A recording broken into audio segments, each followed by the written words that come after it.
Hello friends, knowledge मंडली में आप सभी का स्वागत है। आपकी तैयारी को लगातार और अनवरत जारी रखते हुए जैम यानी कि गवर्नमेंट ई मार्केट प्लेस पर आधारित क्वेश्चन सीरीज 13 आज हम करने वाले हैं। साथियों, नॉलेज मंडली ने आपके सिलेबस को चारों ओर से घेरने के लिए बवंडर प्लान बनाया हुआ है, जिसमें सर्विस रूल्स है, इसके साथ में एकेडमिक पार्ट, इसके साथ में पेपर का जनरल पार्ट भी करवाया जा रहा है। अगर आपने बवंडर प्लान के वीडियो नहीं देखे हैं तो जरूर देखिए और अपनी सफलता को एक नई दिशा दीजिए। तो चलिए साथियों, शुरू करते हैं। जैम यानी कि गवर्नमेंट ई मार्केट प्लेस पर आधारित माँ केसर देवी सीरीज पार्ट 13 का पहला क्वेश्चन देख लेते हैं। 241, who will be entitled to the benefit if there is a reduction in GST during the extended delivery period. विस्तारित डिलीवरी अवधि के दौरान जीएसटी में कमी होने पर लाभ का हकदार कौन होगा? Seller, buyer, GeM authorities, both seller and buyer. Question में बताया गया है कि जीएसटी में रिडक्शन होता है यानी कि जीएसटी कम होता है, तो जीएसटी कम होने का बेनिफिट है वो किसको मिलेगा? डिलीवरी अवधि के दौरान, यानी कि कॉन्ट्रैक्ट हो चुका है, जैम पर ऑर्डर है वो प्लेस हो चुका है और ऑर्डर अभी तक पहुंचा नहीं है, और इसी दौरान में क्या हो गया, जीएसटी कम हो गई है, तो जीएसटी का फायदा मिलेगा या नहीं मिलेगा? इससे पहले वाले वीडियोज में भी हम इस तरीके के क्वेश्चंस हैं वो कर चुके हैं। जीएसटी कितना लगेगा, किसको बेनिफिट होगा, बढ़ जाएगा तो किसको नुकसान होगा, कम हो जाएगा तो किसको फायदा होगा, ये सब चीजें हम पहले वाले वीडियोज में कर चुके हैं। आप पहले वाले वीडियो जरूर देखिए। यहाँ पर बताया गया है कि विस्तारित डिलीवरी अवधि है, यानी कि एक्सटेंडेड डिलीवरी पीरियड है, उसमें जीएसटी कम हो गया है, तो इसका बेनिफिट किसको मिलेगा? सेलर को मिलेगा, बायर को मिलेगा, जैम अथॉरिटीज को मिलेगा, या दोनों को मिलेगा? सही उत्तर हमारा हो जाएगा बी हो जाएगा, बायर को मिलेगा। जीएसटी अगर कम हो जाती है तो उसका फायदा है वो किसको मिलेगा? यहाँ पर बायर ने एक्सटेंडेड डिलीवरी पीरियड के लिए परमिशन दे दी है कि आप इतने समय तक पहुंचा दीजिए, निर्धारित समय है उसको बढ़ा दिया है, उसकी परमिशन दे दी है। तो एक्सटेंडेड पीरियड है वो कब दिया जा सकता है? दोनों की कंसेंट होती है, बायर और सप्लायर है, दोनों की कंसेंट होती है, तब जा करके एक्सटेंशन दिया जा सकता है। परंतु इस पीरियड में क्या हो गया कि जीएसटी कम हो गई, तो जीएसटी की दरें कम हो गई हैं, तो इसका फायदा किसको मिलेगा? खरीदार को मिलेगा। सही उत्तर हमारा हो जाएगा बी हो जाएगा। अगला सवाल देख लेते हैं। 242, what are the liquidated damages for the delay in delivery?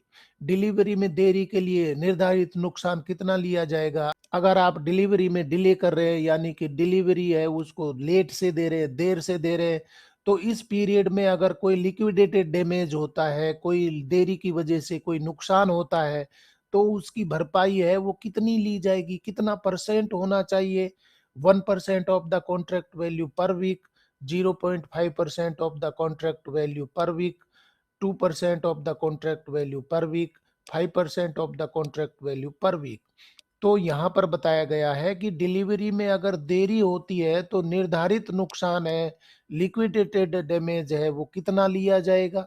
सही उत्तर हमारा हो जाएगा बी हो जाएगा, 0.5% ऑफ द कॉन्ट्रैक्ट वैल्यू पर वीक, यानी कि आधे प्रतिशत हर सप्ताह की दर से ये क्या लिया जाएगा? लिक्विडेटेड डैमेज है वो लिया जाएगा। ये नुकसान की भरपाई है वो कितनी की जाएगी? 0.5% हर सप्ताह लिया जाएगा। पर वीक कितना लिया जाएगा? 0.5% है वो हर सप्ताह लिया जाएगा। तो ये दर है वो भी पता होनी चाहिए। सही उत्तर हमारा हो जाएगा बी हो जाएगा, 0.5% ऑफ द कॉन्ट्रैक्ट वैल्यू पर वीक। नया सवाल देख लेते हैं। 243, what is the maximum limit of liquidated damages that can be deducted recovered from the seller? परिसमाप्त क्षति की अधिकतम सीमा क्या है जिसे विक्रेता से काटा या वसूली किया जा सकता है? परिसमाप्त का मतलब है लिक्विडेटेड डैमेज है, अगर कोई देरी की वजह से नुकसान हो रहा है तो अधिकतम उसको कितना काटा जा सकता है, अधिकतम कितना लिया जा सकता है सेलर से?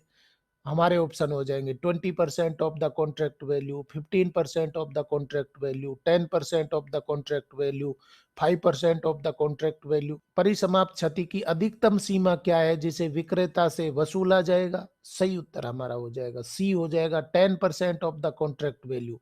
इससे पहले वाले क्वेश्चन में हमने देखा कि दर है वो कितनी होनी चाहिए, लिक्विडेटेड डैमेज है वो कम से कम कितना होगा? 0.5% लिया जाएगा, पर वीक लिया जाएगा।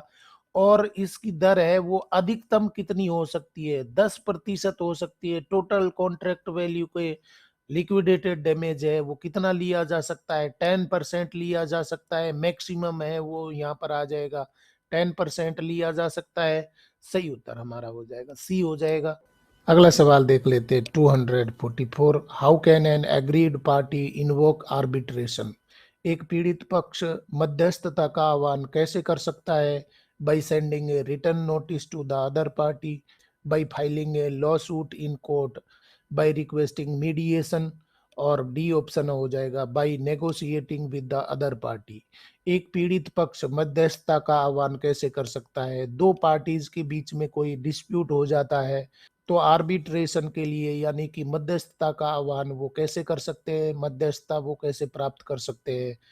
हमारा सही उत्तर हो जाएगा ए हो जाएगा by sending a return notice to the other party. मतलब कि एक रिटर्न नोटिस है वो भेजा जाएगा, वो बताया जाएगा कि हम मध्यस्थ लेना चाहते हैं, वो डिस्प्यूट को सुलझाना चाहते हैं, तो रिटर्न नोटिस उसको दिया जाएगा। दूसरी पार्टी को, पहली पार्टी है वो क्या करेगी, एक रिटर्न नोटिस देगी, लिखित में सूचना देगी मध्यस्थता के बारे में। सही उत्तर हमारा हो जाएगा ए हो जाएगा। Move to question number 245। Under what conditions can liquidated damages be applied? किन परिस्थितियों में परिसमाप्त क्षति लागू की जा सकती है? when the seller service provider fails to deliver any or all of the goods services within the specified delivery period, when the buyer requests compensation for delayed delivery, when the seller service provider faces force majeure conditions, when the buyer disputes the contract value of delayed quantity. Under what conditions can liquidated damages be applied? किन परिस्थितियों में परिसमाप्ति यानी कि liquidated damage है उनकी conditions है वो लागू हो जाती है, लिक्विडेटेड डैमेजेस है वो लागू हो जाते हैं। सही उत्तर हमारा हो जाएगा ए हो जाएगा। When the seller service provider fails to deliver any or all of the goods services with in the specified delivery period, यानी कि सेलर सर्विस प्रोवाइडर है, डिलीवरी पीरियड में कोई आइटम की सप्लाई देने में असमर्थ होता है, तो वहां पर लिक्विडेटेड डैमेज उससे लिया जाएगा, वहां क्षति वसूल की जाएगी, क्योंकि आपने सामान पहुंचाने में देरी कर दी और बायर को कोई नुकसान हो सकता है, तो उसको आप क्या बोल रहे हैं, लिक्विडेटेड डैमेज बोल रहे हैं। यहाँ पर सप्लायर है या सेलर है वो क्या हो गया, फेल हो गया डिलीवरी देने में, या तो कोई पार्ट का या सभी आइटम का, तो वहां पर कौन सी कंडीशन लग जाएगी, लिक्विडेटेड डैमेजेस कंडीशंस हैं वो लागू हो जाएंगे। और कितना वसूला जाएगा ये हम पहले वाले क्वेश्चंस में चर्चा कर चुके थे, परंतु ये कंडीशंस है वो कब लागू हो सकती है, आइटम देने में या सर्विस देने में विलंब कर दिया है, स्पेसिफाइड पीरियड में विलंब कर दिया है, तो वहां कंडीशन कौन सी लागू हो जाएगी, लिक्विडेटेड डैमेज है वो लागू हो जाएंगे, कंडीशन लागू हो जाएंगे। सही उत्तर हमारा हो जाएगा ए हो जाएगा। डेयर फ्रेंड्स, माँ केसर देवी सीरीज में जेम पर आधारित सारे क्वेश्चंस हैं वो करवाए जा रहे हैं। जेम पर बहुत सारे क्वेश्चंस हैं वो चैनल पर अपलोड कर दिए गए, अगर आपने पहले वाले वीडियो नहीं देखे तो जरूर देखिए, और साथ ही क्वेश्चन पसंद आ रहे तो लाइक बटन दबाइए। नया सवाल देख लेते हैं 246। How are liquidated damages calculated? परिसमाप्त क्षति की गणना कैसे की जाती है? 0.5% of the contract value of delayed quantity पर वीक और part of the week of delayed period, not exceeding 10% of the contract value of delayed quantity, a fixed amount determined by the buyer, A and B both। परिसमाप्त क्षति की गणना कैसे की जाती है, liquidated damages है वो कैसे वसूल किए जाते हैं, इसकी कैलकुलेशन कैसे की जाएगी? सही उत्तर हमारा हो जाएगा डी हो जाएगा, both A and B. 0.5% contract value of delayed quantity पर वीक, मतलब कि 0.5% पर वीक वसूला जाता है, अगर डिले होता है, जितनी मात्रा डिले होती है तो ये वसूला जाएगा 0.5%। इसके साथ में ही मैक्सिमम कितना लिया जा सकता है, टोटल कॉन्ट्रैक्ट वैल्यू का लिक्विडेटेड डैमेज के रूप में वसूला जा सकता है, कितने परसेंट, 10% वसूला जा सकता है। सही उत्तर हमारा हो जाएगा डी हो जाएगा, बोथ ए एंड बी। अगला सवाल देखते हैं 247। What are the force majeure events that may stop or delay the contract? अप्रत्याशित घटनाएं क्या है जो अनुबंध को रोक सकती है या विलंबित कर सकती है? Negligence, wrongdoing, predictable seasonal rain, any war, hostility, acts of the public enemy, epidemics, civil commotion, sabotage, fires, floods, explosion, quarantine restrictions, strikes, lockouts और act of God, all of the above।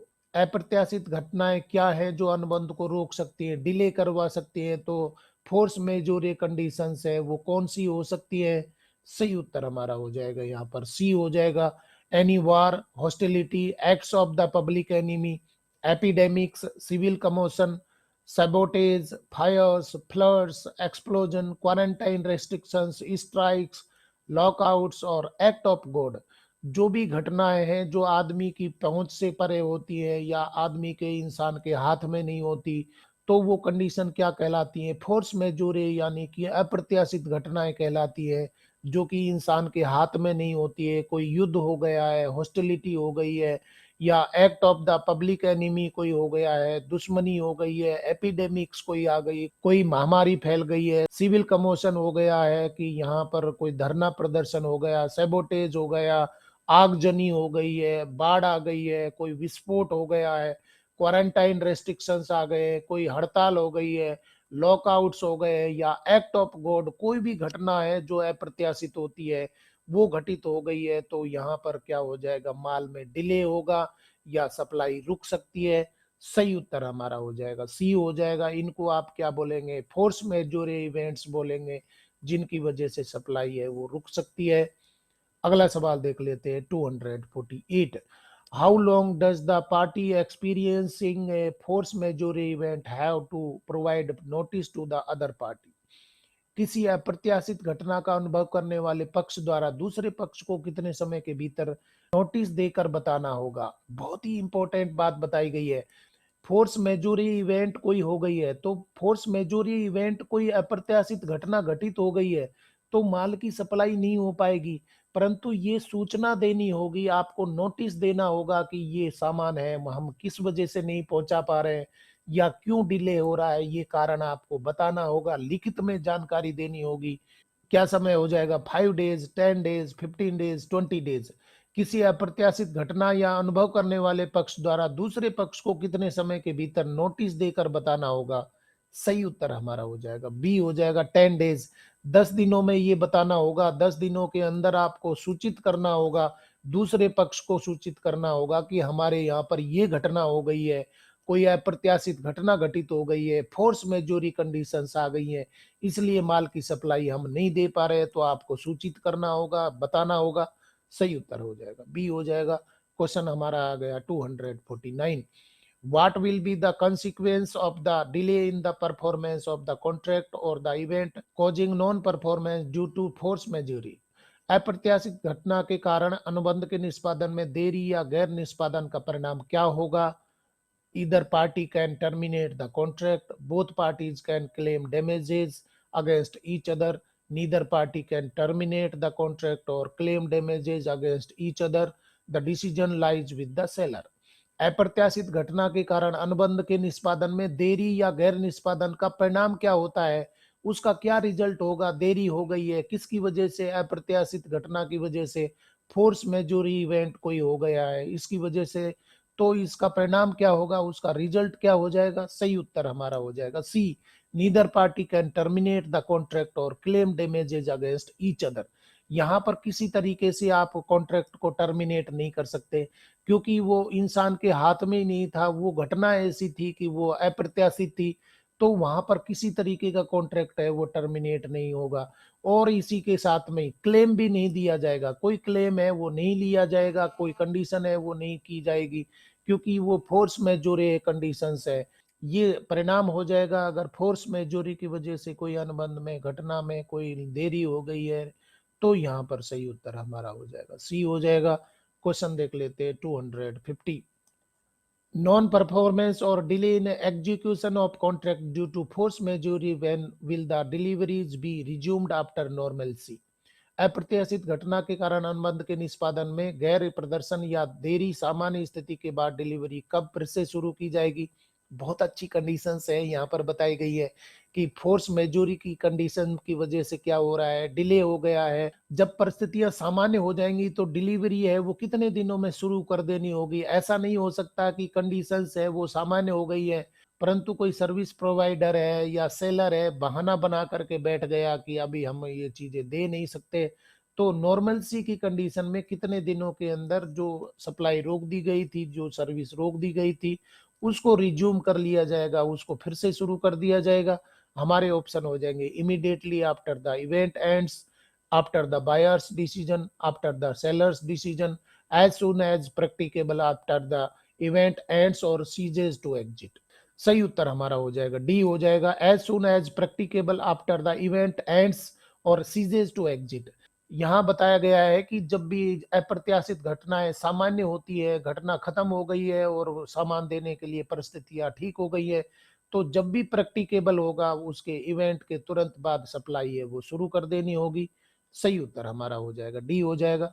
साथियों, GeM पर आधारित questions आपको पसंद आ रहे हैं तो अपने मित्रों को जरूर बताइए। नया सवाल देख लेते हैं 251। Whose decision will be final and conclusive regarding resumption of delivery after force majeure. अप्रत्याशित घटना के बाद डिलीवरी फिर से शुरू करने के संबंध में किसका निर्णय अंतिम और निर्णायक होगा? The seller's decision, the buyer's decision, the courts decision, the event causing non performance. किसका निर्णय अप्रत्याशित घटना के बाद में डिलीवरी फिर से शुरू करने के लिए अंतिम होगा? सही उत्तर हमारा हो जाएगा बी हो जाएगा, द बायर्स डिसीजन। बायर बोलेगा कि अब परिस्थितियां हैं वो सामान्य हो गई है, तो सामान्य परिस्थितियों में बायर है वो कहेगा कि कब से आपको माल सप्लाई शुरू कर देनी है, कौन सी तारीख से शुरू कर देनी है, कितने माल की सप्लाई करनी है। तो बायर है वो क्या होगा, उसका अंतिम निर्णय है वो मान्य होगा। सही उत्तर यहाँ पर हो जाएगा बी हो जाएगा। क्वेश्चन देख लेते हैं 252। What is the maximum period with in which either party has the right to terminate the contract if the performance of the contract is prevented or delayed due to force majeure। वह अधिकतम अवधि क्या है जिसके भीतर किसी भी पक्ष को अनुबंध समाप्त करने का अधिकार है यदि अप्रत्याशित घटना के कारण अनुबंध का निष्पादन रोका या विलंबित हो जाता है। तो बहुत अच्छी कंडीशंस है, बहुत प्यारी प्यारी कंडीशंस है आ रही हैं और यही कंडीशन है परीक्षा में पूछी जाएंगी। साथियों, नई कोई कंडीशन है, नया कोई तरीका है तो आप कमेंट करके बताइए। ऑप्शन देख लेते 30 डेज, 60 डेज, 90 डेज, 120 डेज।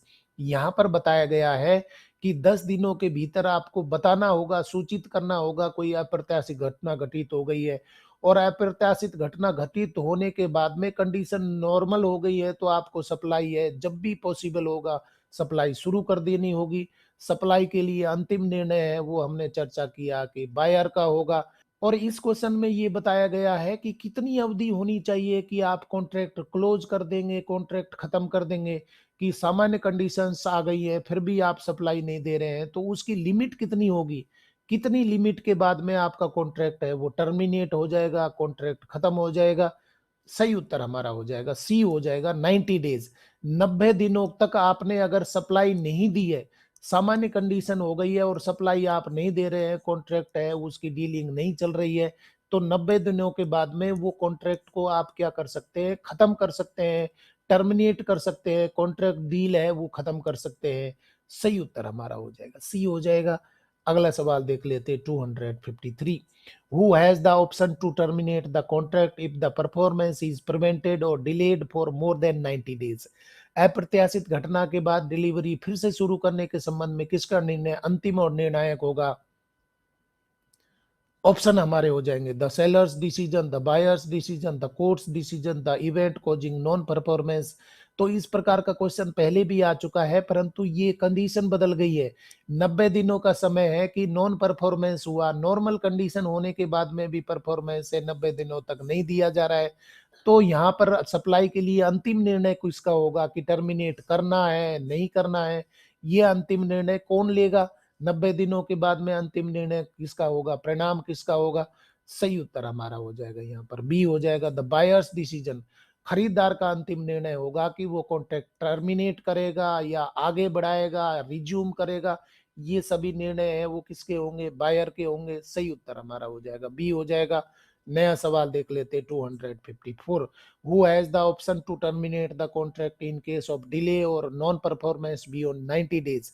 90 दिनों से अधिक की देरी या गैर प्रदर्शन के मामले में अनुबंध समाप्त करने का विकल्प किसके पास है?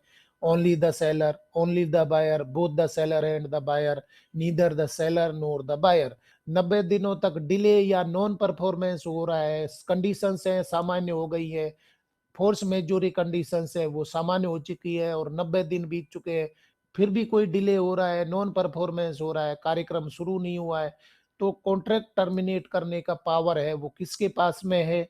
सही उत्तर हमारा हो जाएगा सी हो जाएगा, both seller and buyer. Seller के पास में भी है, ऐसा नहीं है कि बायर बोलेगा कि नहीं मुझे तो लेना ही नहीं है, 90 दिनों तक वो मना करते जा रहा है, तो 90 दिन पूर्ण होने के बाद में दोनों ही क्या कर सकते हैं? टर्मिनेट कर सकते हैं। या तो बायर को रिज्यूम करना होगा या टर्मिनेट करना होगा, नहीं तो क्या वो करेगा? सेलर भी बोल सकता है कि नहीं भाई आप तो ऑर्डर ही नहीं दे रहे, आप आइटम रिसीव ही नहीं कर रहे हैं, तो सेलर भी क्या कर सकता है? टर्मिनेट कर सकता है। बायर तो कर ही सकता है। सही उत्तर हमारा हो जाएगा सी हो जाएगा। Move to question number 255. What can the buyer do if the contract is terminated due to force majeure for a period of more than 90 days? यदि 90 दिनों से अधिक की अवधि के लिए अप्रत्याशित घटना के कारण अनुबंध समाप्त हो जाता है तो खरीदार क्या कर सकता है? ऑप्शन हमारे हो जाएंगे take over all materials components and goods from the seller at a fixed price, take over only the unused and undamaged materials from the seller at a fixed price, take over only the accepted material and bought out components from the seller at a fixed price, take over only the goods in course of manufacture from the seller at a fixed price. यहाँ बहुत प्यारी condition बताई गई है, यदि 90 दिनों से अधिक की अवधि के लिए अप्रत्याशित घटना घटित हो जाती है और कॉन्ट्रैक्ट खत्म हो जाता है तो खरीदार क्या कर सकता है? सही उत्तर हमारा हो जाएगा ए हो जाएगा, take over all materials components and goods from the seller at a fixed price. यहाँ बताया गया है कि जो माल है उसकी सभी मटेरियल को वो ले सकता है, कंपोनेंट ले सकता है, गुड्स ले सकता है सेलर से, परंतु वो क्या करेगा? फिक्स प्राइस में लेगा। वो आइटम ले सकता है क्योंकि नया कॉन्ट्रैक्ट होने में समय लग सकता है तो आइटम खरीद सकता है, परंतु ये क्या करना होगा? फिक्स प्राइस पे लेना होगा बायर के द्वारा। सही उत्तर हमारा हो जाएगा ए हो जाएगा। डियर फ्रेंड्स, क्वेश्चन पसंद आ रहे हैं तो लाइक बटन दबाइए। अगला सवाल देख लेते हैं 256. What should be the first step in resolving a dispute between buyer and seller service provider? खरीदार या विक्रेता सेवा प्रदाता के बीच विवाद को सुलझाने में पहला कदम क्या होना चाहिए?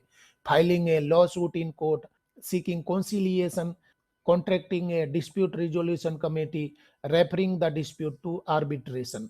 खरीदार और विक्रेता सेवा प्रदाता के बीच में कोई भी विवाद हो जाता है तो विवाद को आप कैसे सुलझा सकते हैं? पहला कदम क्या उठाना चाहिए इस प्रकार के विवाद को सुलझाने के लिए?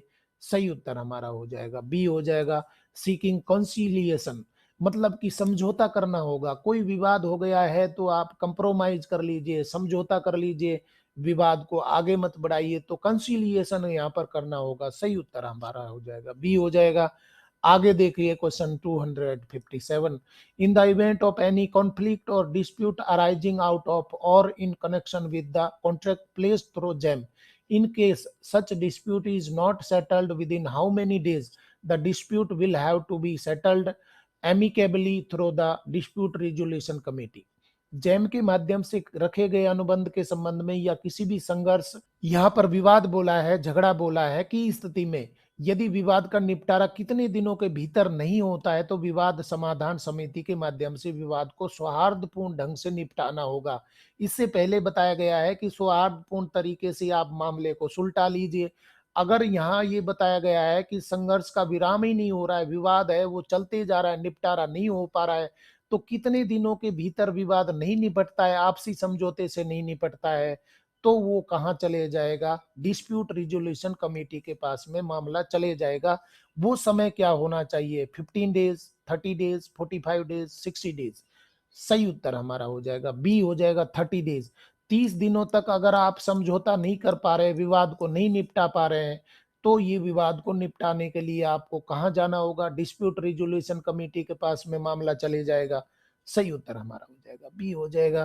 क्वेश्चन देख लेते हैं 258.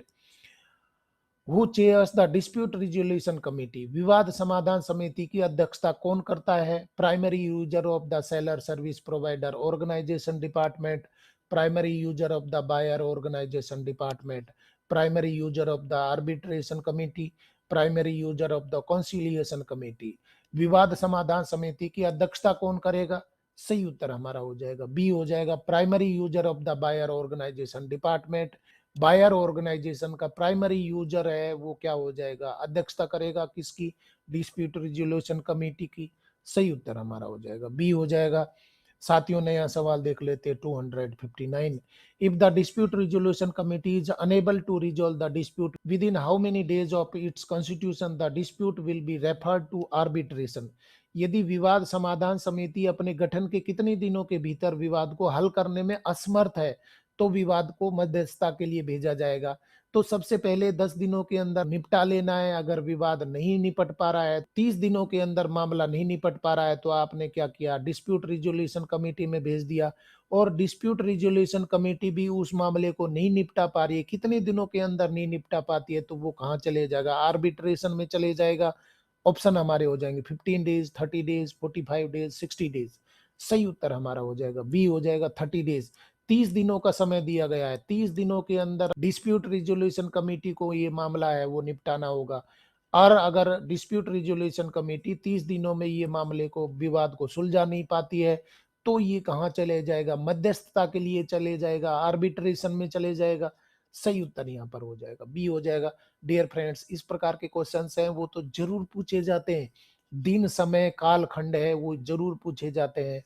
तो यहाँ बताया गया है कि मामला कितने दिनों में आपको निपटाना है, मध्यस्थता के लिए कब जाएगा, कितने दिनों तक वो फोर्स मैजेure कंडीशंस में मामले हैं वो डिले होते हैं, तो उसके बाद में कॉन्ट्रैक्ट खत्म हो जाएंगे, ये सब चीजें हैं वो पूछी जाती हैं। और साथियों देख लेते हैं गवर्नमेंट ई मार्केट प्लेस पर आधारित माँ केसर देवी सीरीज पार्ट 13 का अंतिम question 260। What is the procedure for resolving a conflict or dispute arising from a contract placed through JAM? Jam के माध्यम से किए गए अनुबंध से उत्पन्न होने वाले टकराव या विवाद को हल करने की प्रक्रिया क्या है? मेडिएशन, आर्बिट्रेशन, लिटिगेशन, नेगोशिएशन। विवाद को कैसे सुलझाया जाएगा? अनुबंध है वो जैम के माध्यम से किया गया था, तो जैम पर अगर कोई विवाद हो गया है, उस अनुबंध में कोई विवाद हो गया है, तो आप उसको कैसे निपटाएंगे? सही उत्तर यहाँ पर हो जाएगा बी हो जाएगा, आर्बिट्रेशन बनाया गया है। आर्बिट्रेशन का मतलब है कि मध्यस्थता के माध्यम से जो विवाद हुआ था, झगड़ा हुआ था, उसको सुलझाया जाएगा, निपटाया जाएगा। जेम के माध्यम से अगर आपने कॉन्टेक्ट किया है तो आर्बिट्रेशन की कंडीशंस हैं वो जेम में बताई गई है। सही उत्तर हमारा हो जाएगा बी हो जाएगा। इस तरीके से साथियों जैम पर आधारित माँ केसर देवी सीरीज पार्ट 13 के अंतिम क्वेश्चन तक हम पहुंच गए हैं। और अभी तक हमने T20 सीरीज में 260 क्वेश्चन हैं कंप्लीट कर लिए। जैम पर कोई भी क्वेश्चन आएगा तो निश्चित रूप से इन्हीं में से आएगा, और आपने इन क्वेश्चंस को सभी को देखना है, लिख के रखना है, नोट्स बनाने, जिससे कि कोई भी क्वेश्चन है आपका छूटे नहीं।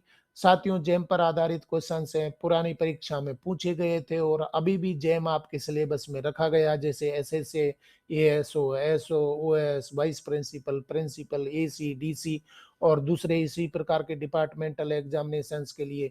अगर आपने जैम के पहले वाले वीडियो नहीं देखे हैं तो जरूर देखिए और अपनी सफलता को निश्चित करवाइए। साथियों आज के क्वेश्चन पसंद आए तो लाइक शेयर करें और चैनल को सब्सक्राइब करना तो बहुत ही जरूरी है, क्योंकि नॉलेज मंडली इज द राइट चॉइस।